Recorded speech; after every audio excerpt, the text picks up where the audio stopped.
الكل سيبك من النصابين بتوع الرش دول اللي مالين النت، دول هياخدوا منك فلوس كتيره جدا ومش هيعملوا حاجه. انما عندنا الحل السحري المبيد المصل العقار الامن. حد يغششني فيه كلمه كمان تتقال؟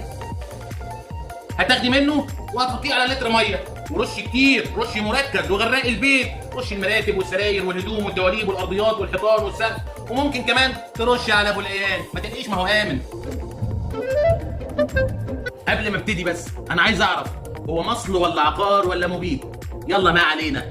تعالي يا ست الكل افهمك. عقارينه ده اللي عمال يقول لك رش كتير وغرقي البيت، ما بيقولكيش على الصح، ده بيقول لك اشتري التذكره اللي هتوديك القبرك بسرعه. استخدام المبيدات بصوره عامه بشكل عشوائي بيعمل كوارث وما بيحلش المشكله ابدا.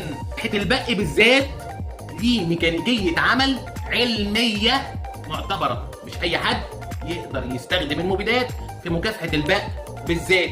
في اماكن معينه بتترش واماكن تانية ممكن ما نرشهاش اصلا، فلازم متخصص اللي يقوم بده.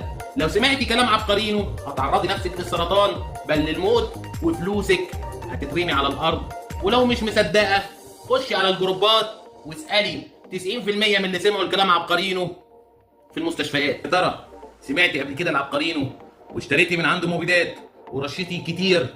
قولي لي حصل لك ايه؟ مش علشان حاجه، عشان الناس تصدق وتتعلم. مستني اشوف الكومنت بتاعك.